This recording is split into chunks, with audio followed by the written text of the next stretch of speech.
25 years old ló ti marry. Bẹ́ẹ̀ ma. Ọ̀rẹ́ ẹ̀dẹ̀kẹ̀ 29 years old ni kò tí ì mọ̀kọ wálé.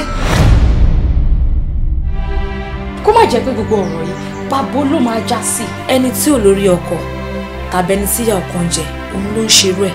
Well, ká sọ pé bọ́lá ń ṣe fẹ́ nìyẹn.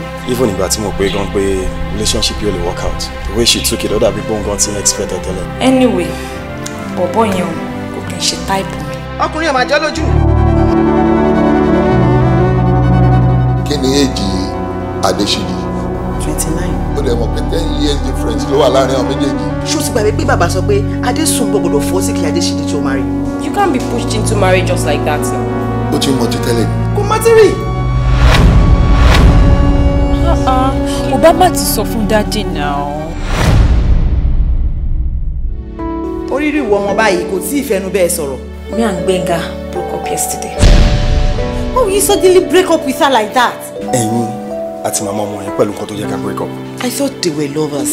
Not until she told me they were just friends. A ní ká wá túbọ̀ fún yín ni o. Kábíyèsí wájà láàárọ̀ yìí. Yéè. Ikú ká pa àwa ẹ̀dá púpọ̀ ṣá. It sometimes changes the course of one's life.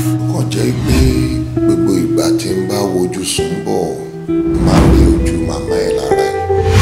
Ewu máa ń fọ́kọ̀ ṣùgbọ́n mi ò ṣáà ní fẹ́ ara mi. Ọmọ táwọn wúyìn láti lọ sí ilé ọkọ kó tó di pé ẹgbẹ́ ìwé 40 years old. Ọlọ́pọ̀ dẹ́ni ayọ̀bí àtẹ̀yìn sí máa ṣe wedding ìyá ayé agbọ̀rún àmọ́. Kí ni guarantee pé a máa ṣe wedding kí n tó pé 40? Kí ni bàbá ní ó máa ṣẹlẹ̀ tí Ṣíjì ọba márì kí Adésùnbọ̀ tó pé 40? Ó léwu o. Wọ́n lọ kí yín ọba ẹ̀ ti ṣaláìsí. Solution rẹ̀ kò sí solution wọn.